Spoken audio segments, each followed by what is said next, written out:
우리가 이제 계속해서 자신을 사랑하는 법, 나 사랑에 대해서 함께 살펴보고 있는데, 오늘 말씀을 한번 같이 읽어볼까요? 데살로니가전서 1장 2절에서부터 7절. 데살로니가전서 1장 2절에서부터 7절을 한번 읽어보도록 하겠습니다. 다 같이 읽을게요. 시작. 우리가 너희 모두로 말미암아 항상 하나님께 감사하며 기도할 때에 너희를 기억하면 너희 믿음의 역사와 사랑의 수고와 우리 주 예수 그리스도에 대한 소망의 인내를 우리 하나님 아버지 앞에서 끊임없이 기억함이니, 하나님의 사랑하심을 받은 형제들아, 너희를 택하심을 아노라. 이는 우리 복음이 너희에게 말로만 이른 것이 아니라 또한 능력과 성령과 큰 확신으로 된 것이니라. 우리가 너희 가운데서 너희를 위하여 어떤 사람이 된 것은 너희가 아는 바와 같으니라. 또 너희는 많은 환난 가운데서 성령의 힘으로 말씀을 받아 우리와 주를 본받는 자가 되었으니, 그러므로 너희가 마게도냐와 아가야에 있는 모든 믿는 자의 본이 되었느니라. 아멘. 여러분께 한 가지 질문을 하고 시작해 보려고 하는데, 여러분은 얼마나 스스로를 사랑하고 있습니까? 얼마나 스스로를 사랑하고 있어요? 지난주에도 이런 질문 했는데 별로 쓸데없는 질문이라고 목사님이 그랬었던 것이 기억이 나요. 그러면 다시 한번 이제 질문을 해볼게요. 여러분은 스스로 얼마나 사랑하고 있습니까? 인터넷에 보면 자기 사랑의 척도를 하는 질문지가 있어요. 이렇게 찾아보면은 있는 거기 때문에 굳이 찾아보지 않아도 되고, 해보고 싶은 사람은 해봐도 되는데, 자기 혐오도에 대한 측정도도 있고 자기 사랑에 대한 측정도를 나타내는 재밌는 그런 측정을 해볼 수가 있어요. 근데 거기에 보니까 통계로 완벽주의적 성향을 가진 사람이 자기 사랑하는 지수가 더 높을까요? 낮을까요? 더 낮더라고. 그러니까 완벽주의적 성향을 가질수록 자신에 대한 불만족이 높아지는 거지. 그렇지? 그러면 우리는 다 우리 스스로 완벽하지 않다는 걸 너무 잘 알아. 그러니까 자기를 사랑하는 데 있어서 자기를 사랑하려면 가장 먼저 인정이라는 걸 좀 할 필요가 있는 것 같아. 내가 모든 걸 완벽하게, 그리고 내가 원하는 만큼의 수준에 이르러서 일 처리를 하거나 삶을 이끌어갈 수 없다는 걸 먼저 인정해야 자기를 사랑하는, 자기를 인정하는 그런 것들이 좀 높아지지 않을까 하는 생각이 들어요. 반대로 말하면, 여러분한테 이제 질문했잖아. 얼만큼 자기를 사랑하느냐 하는 건 얼만큼 자기가 완벽하지 않다는 걸 인정하고 그냥 이해해 주느냐에 달려 있다는 것을 좀 생각해 볼 필요가 있다는 거죠. 오늘 우리가 함께 이 영상을 본 이유는 우리의 삶에 이런 불안정한 것들이 균형을 맞춰가고 안정화되면 그것이 조금 더 우리를 더 사랑할 수 있는 방법이지 않을까 하는 생각을 해보게 돼요. 사실 우리의 생활을 살펴보면 굉장히 우리는 불안정한 상태에서의 삶을 살아가는 걸 볼 수가 있어요. 그래서 여기 재밌는 이제 예시들이 들어졌지만, 불안정한 상태는 늘 뭘 불러일으키냐면 사고를 불러일으켜요. 안정된 상태에서는 굉장히 안정감이 있고 큰 사고나 어떤 힘이 한쪽으로 쏠리는 것들이 잘 발생하지 않는다고 한다면, 불안정한 상태에서는 늘 사고를 일으키고 예기치 못한 큰 위험들을 겪게 되는 거죠. 그러니까 여러분의 삶 자체가 불안정한 상태로서의 삶을 계속 살아가기로 결정한다는 것은 늘 사고의 위험 속에 나를 둔다고 하는 거예요. 그거는 자신을 사랑하는 것이 아니겠죠. 나를 정말 사랑한다면 내가 위험 속에서 좀 더 빠져나와서 안정된 삶으로, 균형 잡힌 삶으로 살아가기를 소망하는 것. 지금은 그렇지 않지만 소망하는 것이 좀 더 나를 잘 사랑하고 가꾸고 아껴주는 사람이 살아가야 하는 인생이라는 생각을 해보게 돼요. 여러분의 삶을 한번 살펴보세요. 지금 여러분이 사는 삶이 과연 균형이 잡혀져 있는가?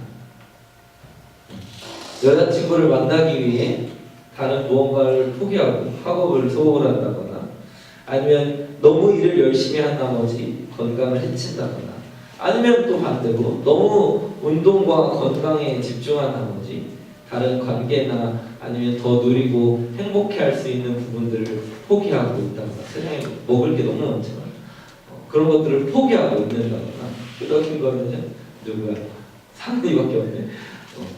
한다거나 하고 있지는 않은지 우리는 마치 내 삶은 굉장히 안정적이고 균형 잡힌 것처럼 살아가는 것처럼 보이지만 사실은 어느 한 곳에 몰두하고 어느 하나에 집중해서 다른 하나를 놓쳐버리는 균형 잡힌 삶보다는 불균형한 삶에서 때로는 안정감보다는 위험을 초래하는 삶을 살아가고 있다고 하는 것이에요.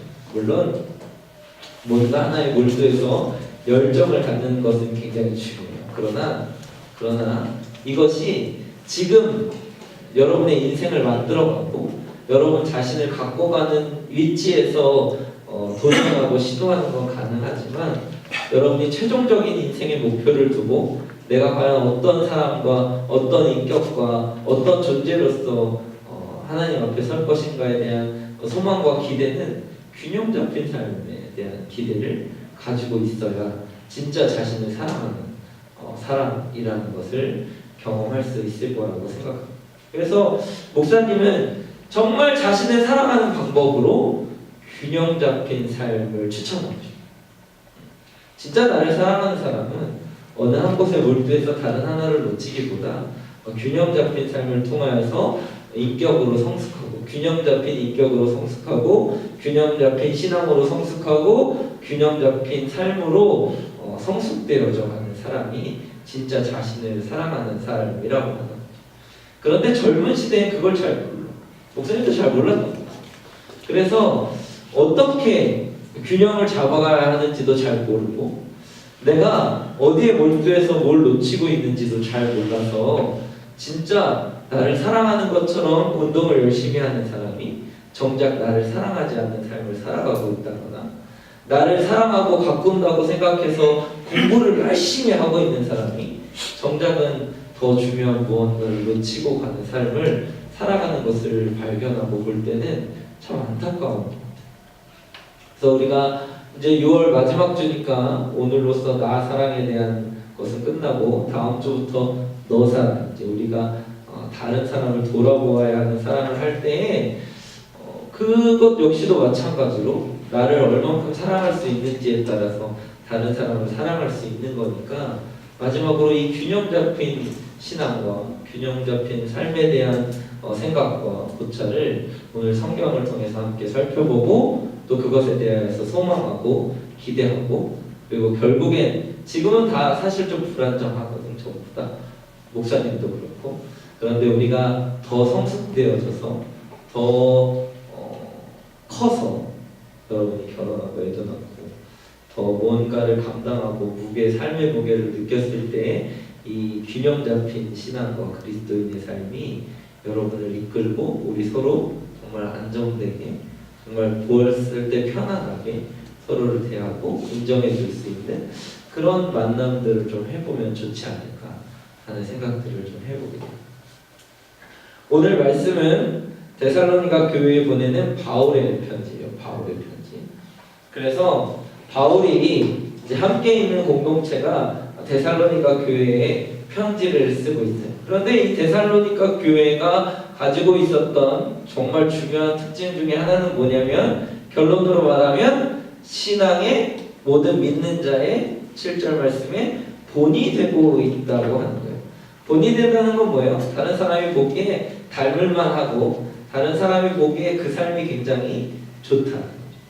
특별히 신앙적으로 그리고 그들이 행하고 있는 모든 공동체 안에서의 삶이 다른 교회가 보기에도 본이 될 만하고 개인적인 신앙으로 보기에도 본이 될 만한 아주 좋은 모델이 되고 있는 것이 바로 데살로니가 교회라고 하는 것이죠.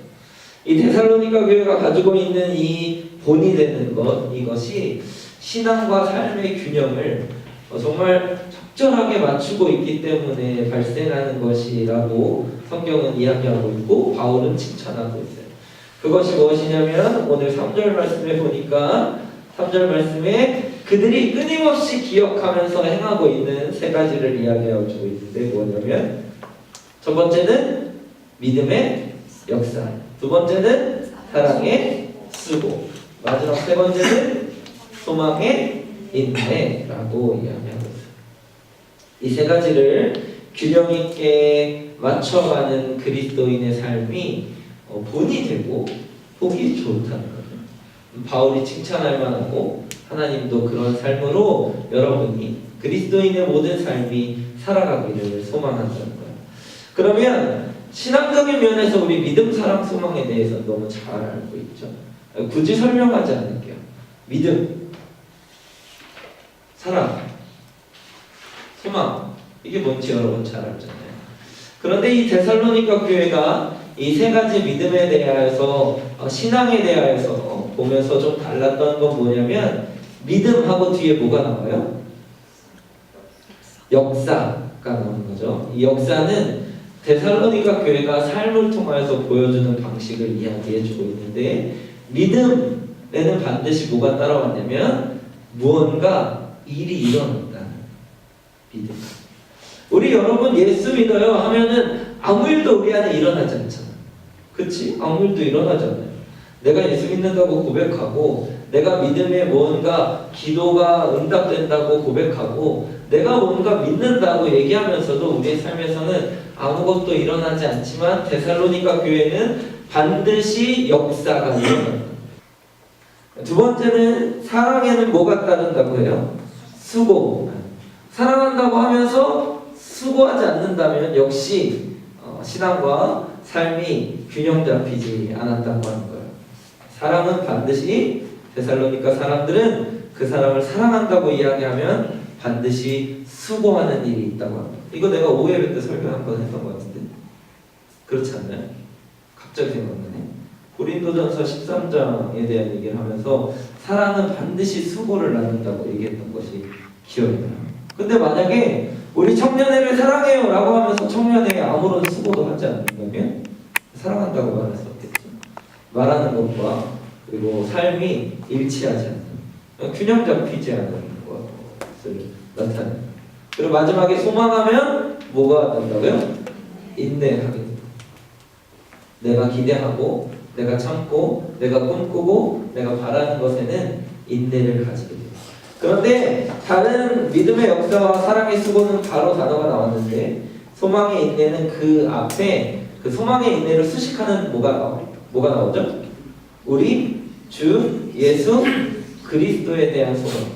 그러니까 데살로니가 교인들이 가졌던 소망은 그들의 삶과 그들의 미래, 그들이 가졌던 꿈과 희망, 그리고 그들이 누리고자 했던 무언가가 아니라 예수 그리스도를 소망했다는 거예요. 이게 굉장히 뭔가 목사님에게는 크게 다가왔던 것 같아요.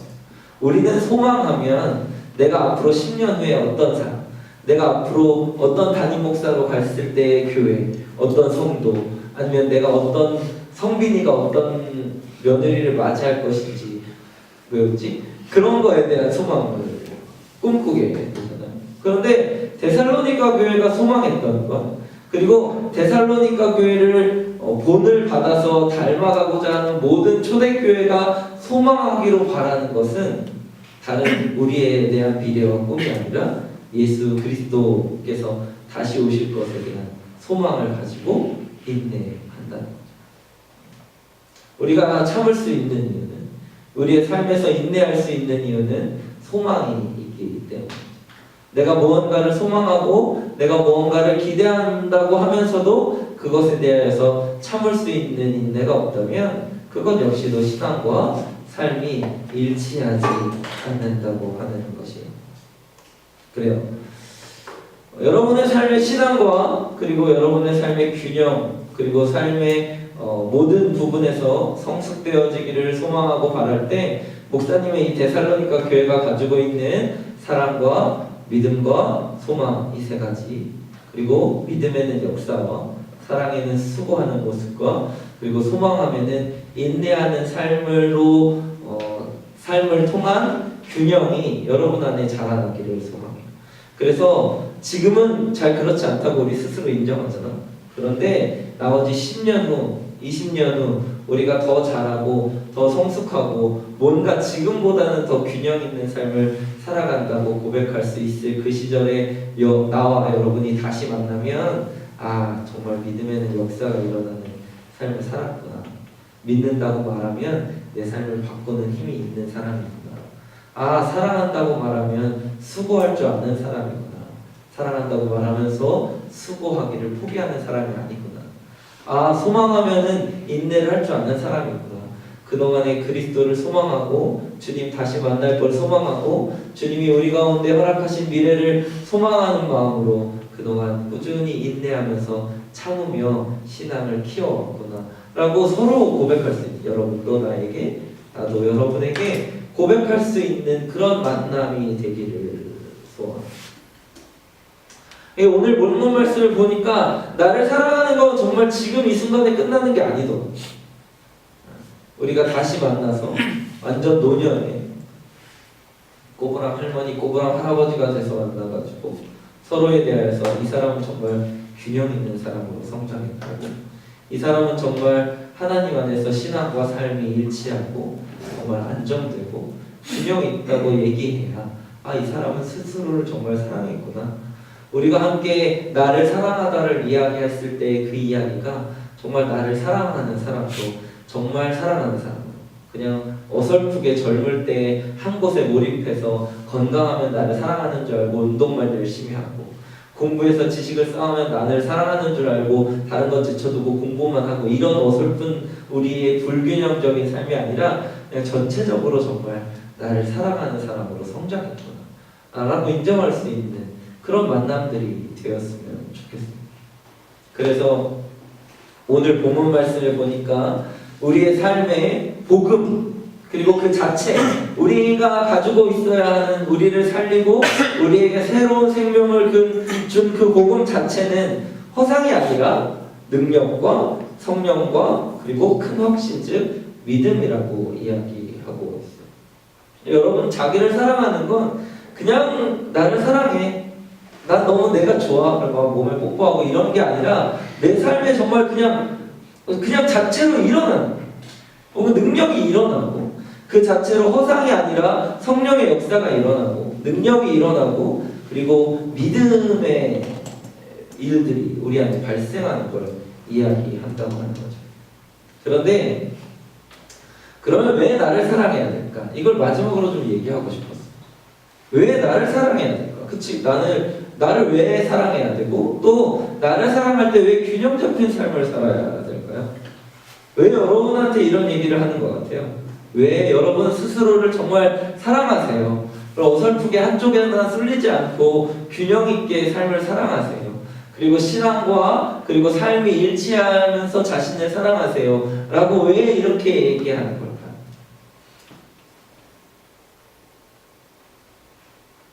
이 자신을 사랑하는 것이 가장 큰 힘을 발휘하고 위력을 발휘할 때가 있기 때문이에요. 오늘 말씀에 보니까 6절 말씀을 같이 읽어볼까요? 6절 말씀 시작. 또 너희는 많은 환난 가운데서 성령의 기쁨으로 말씀을 받아 우리와 주를 붙받는 자가 되었으니. 균형 잡힌 자기 사랑, 그래서 자신의 삶을 사랑하고 말씀과 신앙이 그리고 신앙과 삶이 일치하는 삶을 살아가는 사람이 가장 큰 위력을 발휘할 때는 언제냐면 어려울 때, 환난할 때, 밖에서 공격이 들어올 때, 누군가 나를 건드릴 때, 그때 자기 자신을 균형 있게 사랑하는 사람이 가장 큰 힘을 발휘하는 때가 온다는 거죠.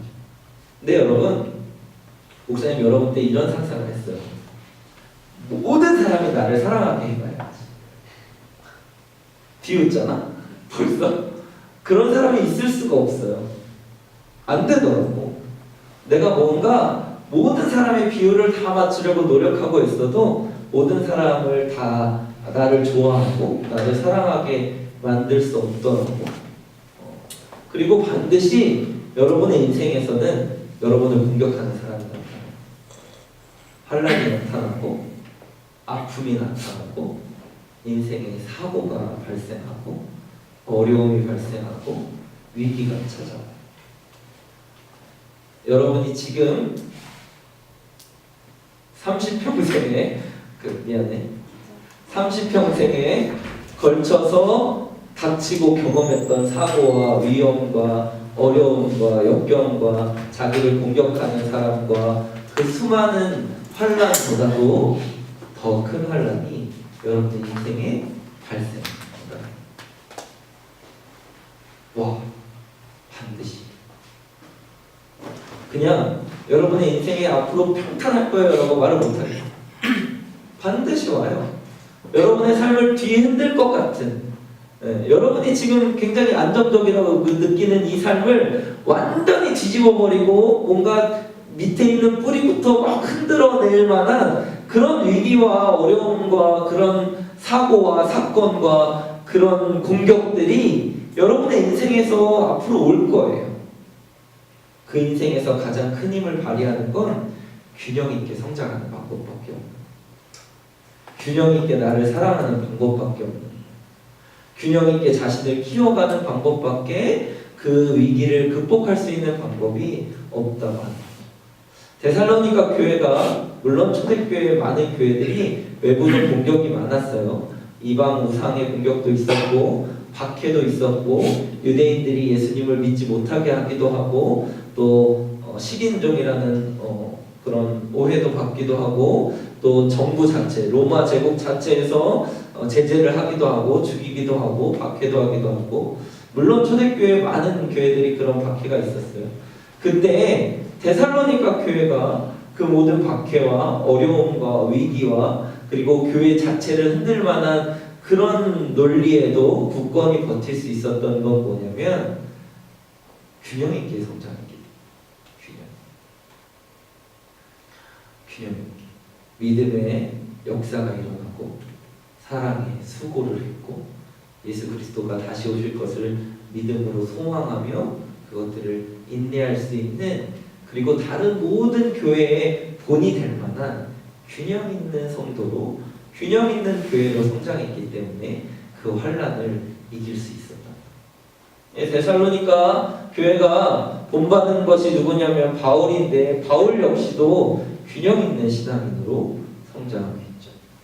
바울은 유대인에게는 유대인답게, 이방인에게는 이방인답게, 부한 자에게는 부한 자답게, 낮은 자에게는 낮은 자답게 누구에게든지 자신을 맞춰서 균형 있는 사람의 모습을 보여주고 복음을 전할 수 있다고 이야기했었어요. 균형 있는 사람만이 위기를 극복할 수 있고, 균형 있는 사람만이 사건을 넘어갈 수 있고, 균형 있게 성장한 사람만이 정말 닥쳐오는 위기와 어려움 가운데에서도 자신의 신앙과 믿음과 그리고 하나님에 대한 사랑을, 섬김을, 그 자리를 지켜갈 수 있다고 하는 것이죠. 여러분, 균형 있는 신앙을 소망했으면 좋겠고 균형 있는 자신을 소망했으면 좋겠어요. 지금보다 더 큰 어려움과 더 큰 신앙에게 위기가 와도 전혀 흔들리지 않을 만한 굳건한 지지가 될 수 있는 균형감, 안정감, 그것이 여러분 스스로를 사랑하는 것, 여러분의 자리나 여러분의 지위나 여러분이 가지고 있는 직장이나 만나는 사람이 여러분을 안정감 있게 해주는 거예요. 여러분 스스로에게 균형 있는 삶으로 이끌고 훈련하고 또 그것을 소망하고 꿈꾸어서, 여러분 정말 이제 우리가 몇십 년 있다가, 오늘 헤어지나? 아무튼 몇십 년 있다가 다시 만났을 때 그 중간에 엄청 많은 일들이 있었겠지. 누구는 결혼하고 애 떠났고 또 어떤 사람은 정말 힘들고 어려운 일도 겪었을 것이고 삶의 위기도 찾아오고 신앙을 포기하기로 결정한 사람도 혹시 여기 이 안에 있으면 안 되지.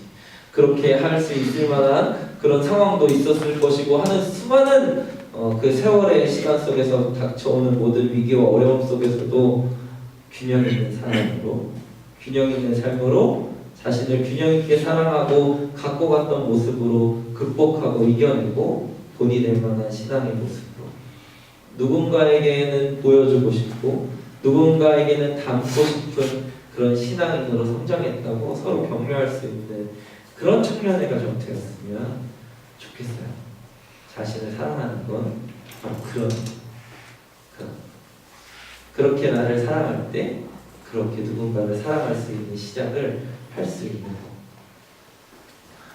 여러분 다시 한번 이제 처음에 했던 질문을 마지막으로 물어볼게요. 여러분은 얼마나 스스로를 사랑하세요?